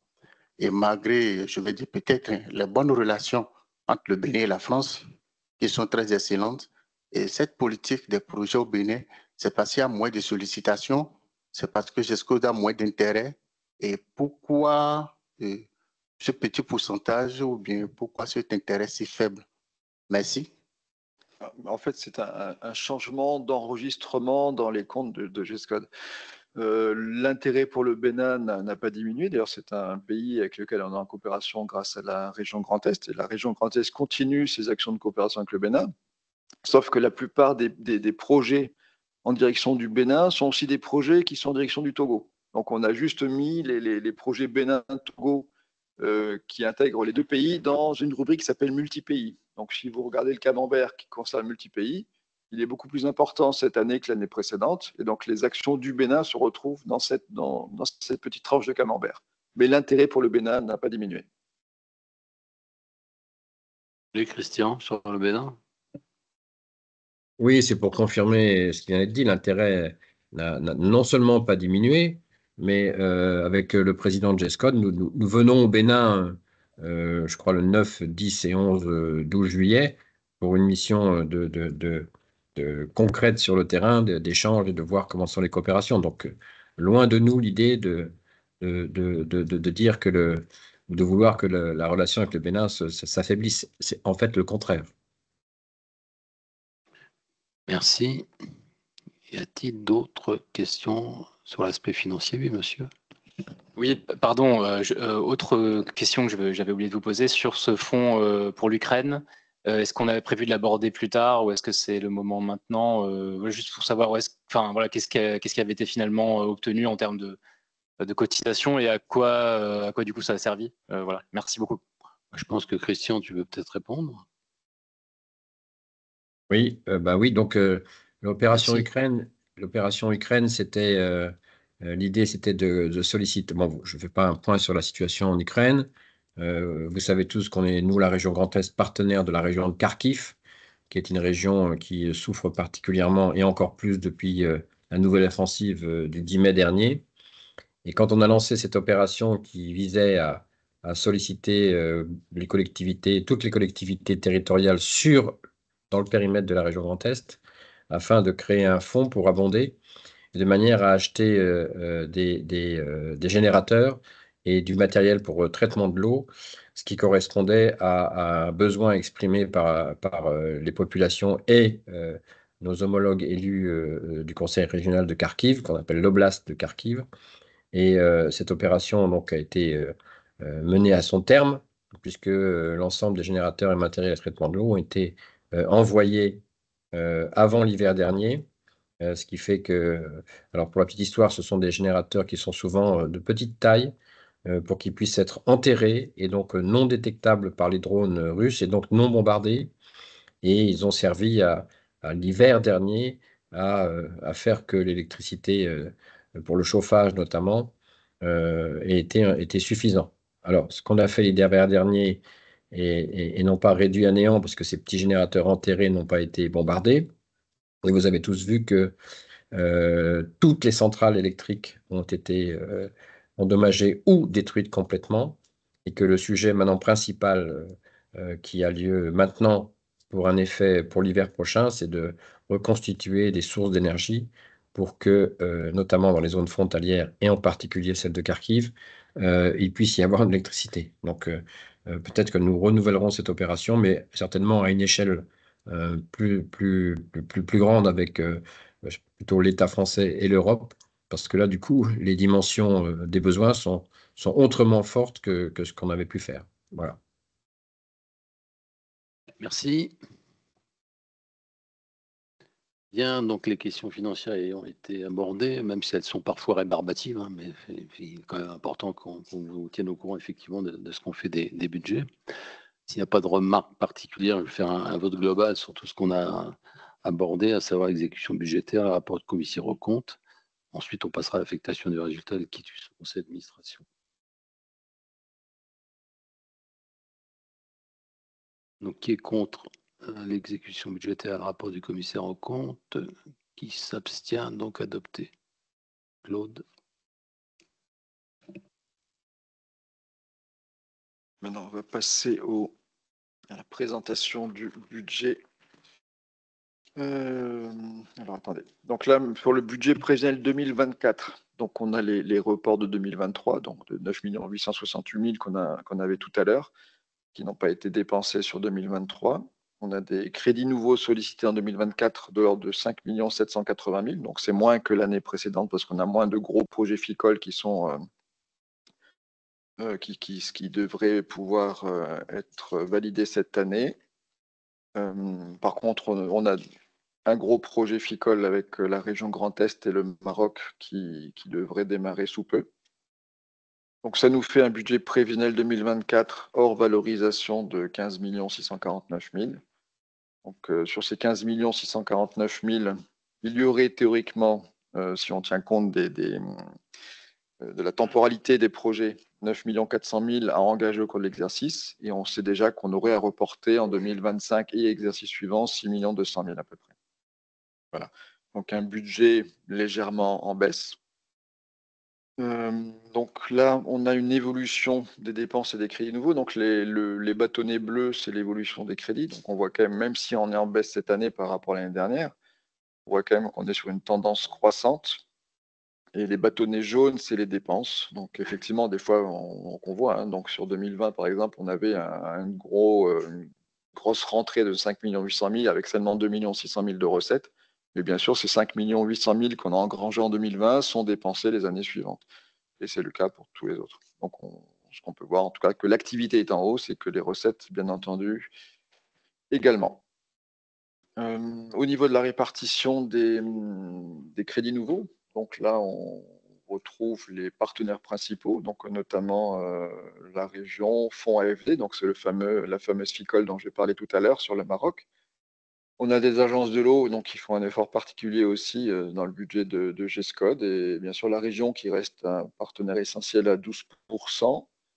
Et les communes, pareil, hein, les communes qui restent un partenaire intéressant à 6%, enfin intéressant, c'est pas le terme bien entendu, un partenaire important et essentiel à 6% et qui permettent aussi des fonds de contrepartie, d'effet levier à 12%. Voilà. Voilà pour la répartition des crédits nouveaux. Y a-t-il des questions budgétaire 2024 qui est contre, qui s'abstient. Donc, écoute, Claude, budget prévisionnel adopté. Ensuite, Gaël. Est-ce qu'on parle? Oui. Allez, montant des cotisations. Donc là, on a les montants habituels. Donc ça, c'est pour les cotisations 2025. Donc les collectivités territoriales, c'est 100 € plus une participation à l'action de GESCOD, donc sur la base indicative de 15 centimes d'euros par habitant. Donc c'était à l'époque encore des francs. On avait 1 franc par habitant, donc on est resté là-dessus. Donc une collectivité territoriale qui adhère à 100 € d'adhésion, plus une possibilité d'octroyer une subvention précise, alors sur des activités bien précises ou alors pour l'appui au transversal. Au niveau des associations, les associations locales, c'est 25 € et tout ce qui est délégation d'associations, les collectifs et les comités de jumelage, 40 €. Les institutions et autres établissements, donc on a 50 € pour les établissements d'enseignement primaire et secondaire et 100 € pour les autres établissements, donc supérieurs. Et pour les membres individuels, 25 €. Donc on propose de reconduire ces montants pour 2025.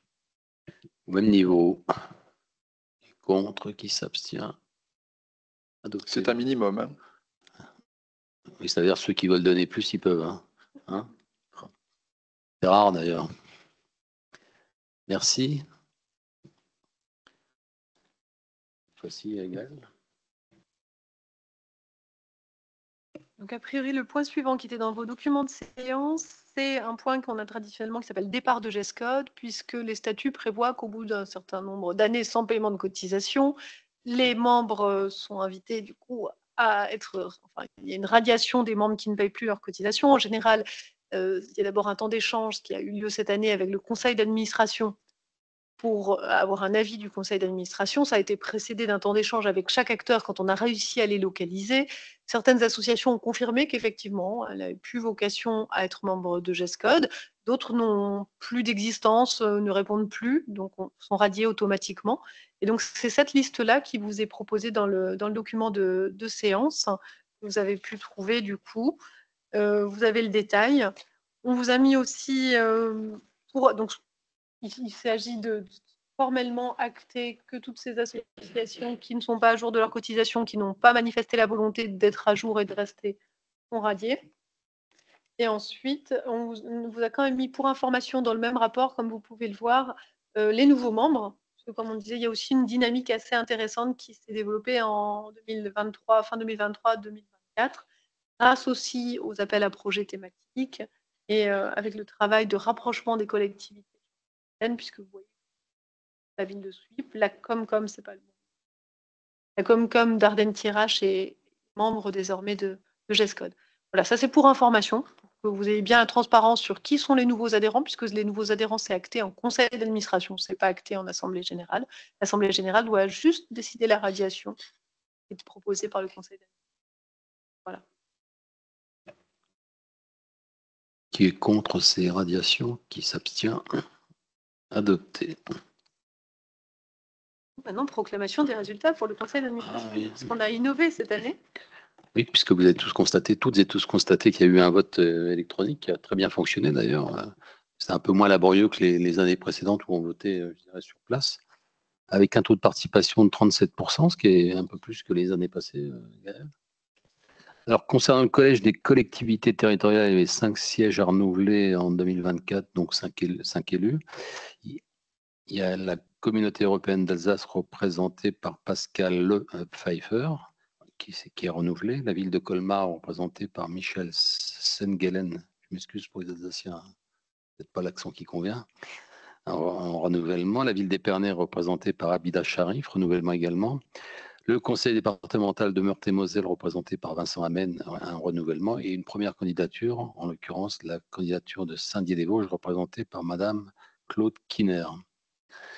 Concernant le collège des associations de solidarité internationale, 4 sièges, 4 élus.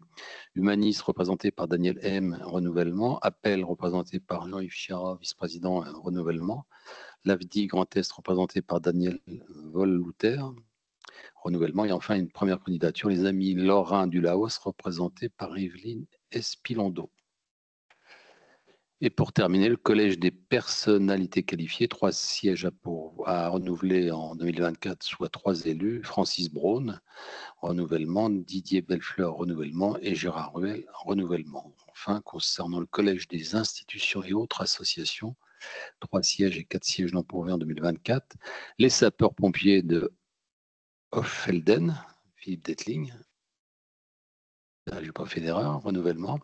Et l'URCA à Reims, représenté par, il est là-bas, représenté par Philippe Henry, renouvellement concernant l'URCA universitaire à Champagne-Ardenne. Voilà pour les élus. C'était une information.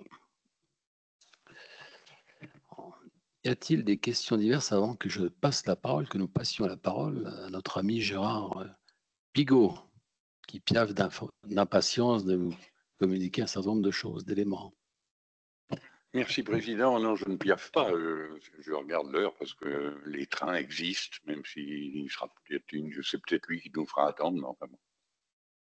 Les nouvelles de la CIRMA, puisque c'est un peu une tradition dans nos assemblées, qu'elles soient conseil d'administration ou assemblée générale, que de donner des nouvelles de la CIRMA. Je vous rappelle, conférence interrégionale des réseaux régionaux multi-acteurs, et on n'a pas tout dit, de coopération et de solidarité internationale. Donc la CIRMA, qui existe depuis maintenant 2018, qui est cette plateforme de concertation, de valorisation des initiatives qui peuvent être prises par les RRMA dans leur singularité. Vous en avez la carte là sous les yeux.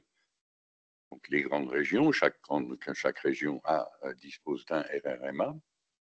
Et il a essentiellement 2 ou 3 missions. Cette conférence interrégionale, la représentation auprès des institutions et organisations nationales, c'est-à-dire que nous sommes au nom des RRMA, je dis nous puisque je vice-préside cette CIRMA, nous sommes au nom des RRMA en dialogue avec le ministère de l'Europe et des Affaires étrangères de façon extrêmement régulière. Nous sommes reconnus par le ministère comme étant l'interlocuteur qui évite des dialogues multiples avec 13 structures dans des logiques qui sont les mêmes, sur des programmes qui sont de toute façon les mêmes. Bon, voilà.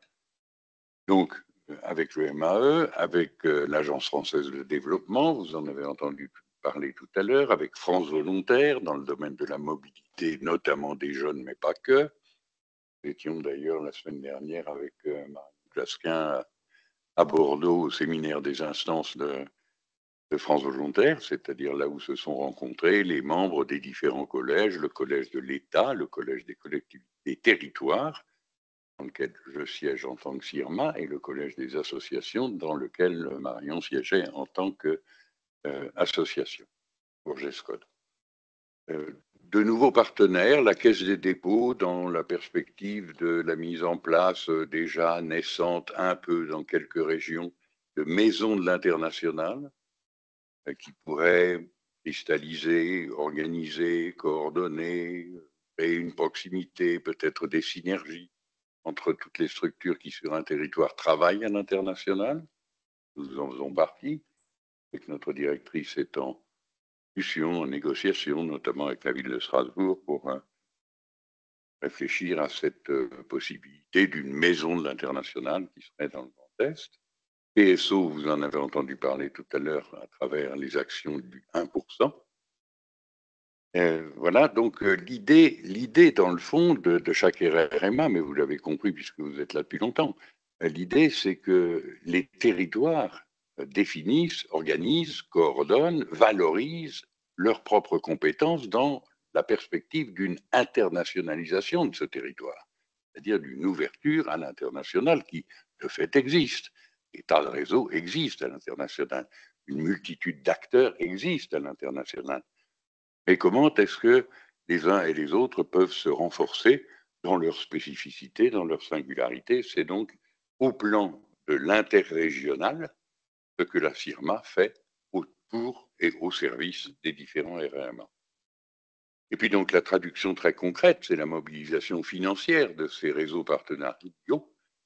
La mobilisation de ressources, c'est les programmes dont vous avez entendu parler, le programme Récital ODD qui en est à sa deuxième phase, termine à la fin de cette année, donc déjà en train de construire un Récital 3, avec une spécificité. Je reviens à une question d'une dame tout à l'heure là dans la salle, qui disait mais les territoires, comment ça se fait, les subventions, GESCOD ne subventionne pas, etc. Alors GESCOD n'a pas pour vocation de subventionner. Par contre, je pense que en effet, à travers ces différents dispositifs qui sont négociés au niveau de la CIRMA, dont les retombées se font dans chaque RRMA, et notamment GESCOD, il existe une ligne sur laquelle nous avons beaucoup insisté quand on a négocié avec l'AFD notamment, des fonds territorialisés, c'est-à-dire des fonds qui ne restent pas au bénéfice du RRMA, mais qui ont pour vocation d'être redistribués à des acteurs du territoire, des associations notamment, sur des projets. Les uns des projets, c'est le cadre récital d'éducation à la citoyenneté, à la solidarité internationale. Les autres, je ne sais pas, il y a la plateforme territorialisée des micro-projets pour des projets au sud qui sont portés par des associations de notre territoire. Donc ces retombées-là et cette mobilisation des ressources financières très importante, c'est une action évidemment majeure de la part de la CIRMA, mais encore une fois, avec une double redescente, la redescente auprès des RRMA, chacun, et là, sur le tissu associatif et les acteurs de ces territoires. Et puis à côté de ça, troisième grand axe de réflexion et d'expérience, c'est les communautés de pratique. Alors, les communautés de pratique, c'est une vieille tradition dans ce qui n'était pas encore la CIRMA, qui s'appelait d'ailleurs rien du tout, qui était la rencontre des équipes de direction, des directrices et directeurs des RRMA, qui ont une très longue tradition de travail en commun, sur des questions qui leur sont communes, sur des questions qui mettent en avant des problématiques un peu différenciées par région, et qu'il est nécessaire de traiter en commun. Donc c'est une dynamique propre d'une réflexion éclairée qui se fait jour à travers ces communautés de pratique. De la même façon, la mutualisation des outils, quelques RRMA ont de l'inventivité, de la créativité énorme pour pouvoir inventer un outil d'éducation au développement, de mobilisation des collectivités territoriales, que sais-je encore. Et à ce titre-là, le fait de pouvoir avoir ces moments et ces temps et ces espaces de communauté de pratique permet à l'ensemble du collectif CIRMA, c'est-à-dire de l'ensemble des RRMA sur l'ensemble de notre territoire, et métropolitain et ultramarin, de la richesse et la créativité des uns et des autres par cette communauté de pratique et ces échanges. Il y a d'ailleurs 2 moments importants tous les 2 ans. Alors, ils ont des réunions, le bureau de la CIRMA se réunit tous les mois, tous les premiers mardis du mois, de 18h à 23, 22h, 21h, enfin, disons, ce sont des réunions souvent longues, je vous le dis avec un petit clin d'œil, parce que c'est vrai qu'il y a souvent des choses à débattre et c'est important qu'on ait cette fidélité de la relation. Les directeurs se réunissent tous les premiers vendredis du mois, je crois, quelque chose comme ça. Donc, les directeurs de tous ces RRMA. Donc, ces concertations, ces moments de concertation sont très importants et ils sont réguliers tout au courant de l'année. Et puis, il y a un moment privilégié qui est dans les statuts de la CIRMA installé comme devant se tenir tous les 2 ans. Ce sont les assises de la CIRMA et des RRMA qui se sont tenues il y a 2 ans à Orléans et qui se tiennent la semaine prochaine, mon cher président. Nous serons ensemble à Angers pour le 2 juillet pour ces assises des RRMA et de la CIRMA. Et ces assises, elles se tiennent une journée avec la rencontre de toutes ces institutions que je viens de citer, le MAE, l'AFD, la Caisse des dépôts, etc., d'autres acteurs associatifs qui sont hors champ CIRMA, mais qui sont des partenaires.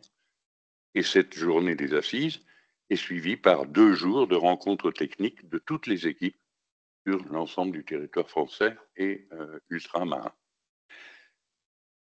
Si je parle une petite seconde de l'actualité de la CIRMA, c'est pas sur le slide, une des missions qui nous a été demandée par l'AFD notamment est de pouvoir accompagner la mise en place dans les espaces ultramarins de structures RRMA.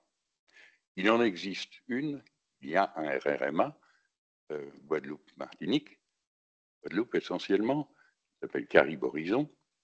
Donc, dans cet espace-là géographique, la stabilisation est à peu près faite et nous avons des collègues bien identifiés avec lesquels nous travaillons régulièrement qui viennent de ce territoire. Par contre, dans l'océan Indien, la demande existe de la part de la Réunion, de la part de Mayotte, pour installer un RRMA. C'est-à-dire que la logique du multi-acteur porté par souvent la région, et c'est le cas encore à la Réunion, mais par contre à Mamoudzou, à Mayotte, c'est porté par la ville. Donc souvent, il y a un embryon qui se fait à partir d'une initiative accrochée à la région ou disons à une collectivité territoriale. Mais la mobilisation des autres acteurs doit se faire pour qu'on soit vraiment dans le multi-acteur.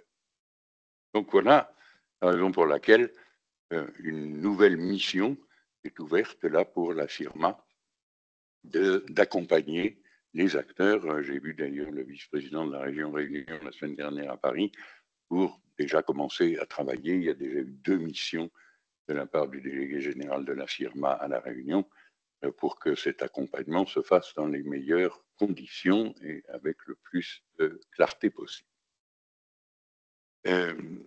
Si j'ai encore une demi-minute, Monsieur le Président, même 2 demi, ça va faire une entière. Bon. Je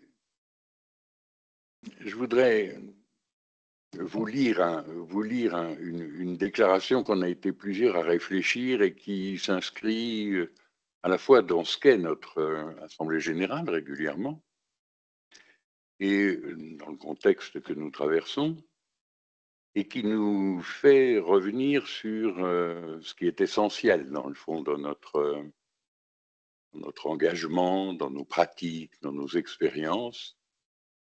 Le président Klein l'a dit tout à l'heure, qui est la solidarité. Aux assemblées générales, si elles ont en effet, je viens de le dire, un caractère statutaire central, ont également l'occasion de recontextualiser notre action, singulièrement au regard des principes éthiques qui la fondent.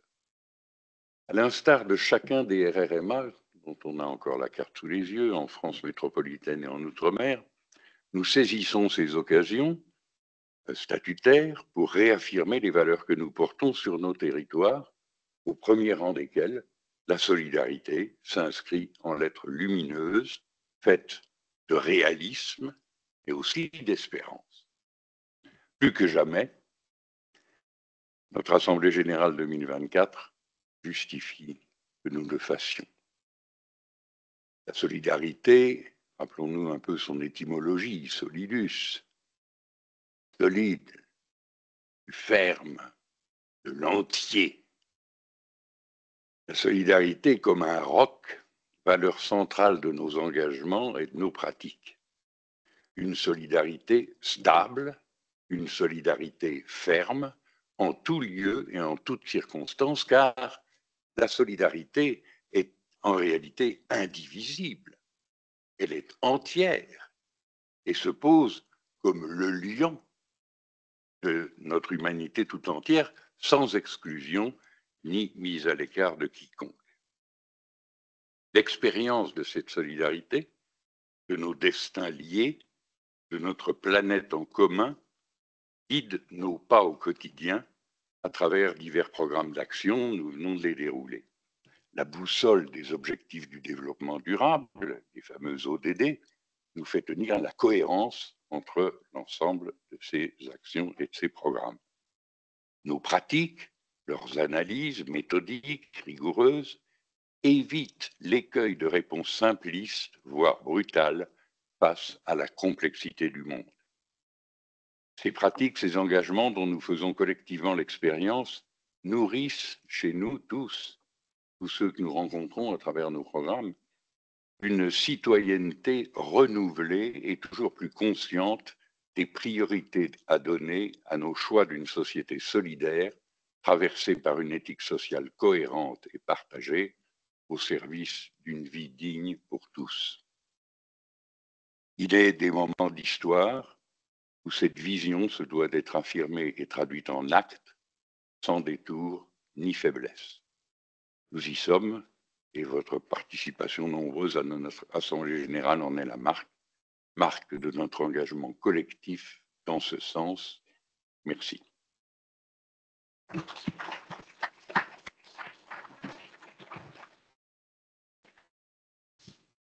Merci, mon cher Gérard, pour ton intervention, que d'aucuns d'entre vous auront bien évidemment saisi le sens. Écoutez, voilà, je pense l'ordre du jour de cette Assemblée générale et statutaire pour cet après-midi est terminé. Est-ce qu'il y a des questions particulières, questions diverses, puisqu'ensuite nous allons procéder à la réunion du conseil d'administration. Mais avant donc de parler du conseil d'administration, je souhaiterais encore une fois vous remercier pour votre participation nombreuse ce matin, aujourd'hui, ce matin et cet après-midi, pour votre engagement et comme l'a rappelé Gérard Pigaud, l'a si bien rappelé Gérard Pigaud, pour votre engagement sans cesse renouvelé. Et je pense qu'effectivement, dans les semaines et dans les mois qui viennent, on va continuer à le renouveler sans cesse, à s'engager sans cesse, hein, parce que je disais ce matin, c'est pas dans les périodes de crise qu'il faut baisser les bras, c'est au contraire porter toujours les engagements qui sont les vôtres, les engagements que sont ceux de GESCOD, et soyez assurés qu'avec le conseil d'administration et les vice-présidents, nous continuerons cette année, l'année prochaine et les années qui suivent à nous engager dans ce qui fait, je dirais, l'objectif de nos projets. Encore une fois, merci à vous et puis bonne fin de journée et puis bon retour pour celles et ceux qui doivent reprendre le train, comme l'a indiqué Gérard Pigaud. Surtout ne le loupez pas. Merci à vous.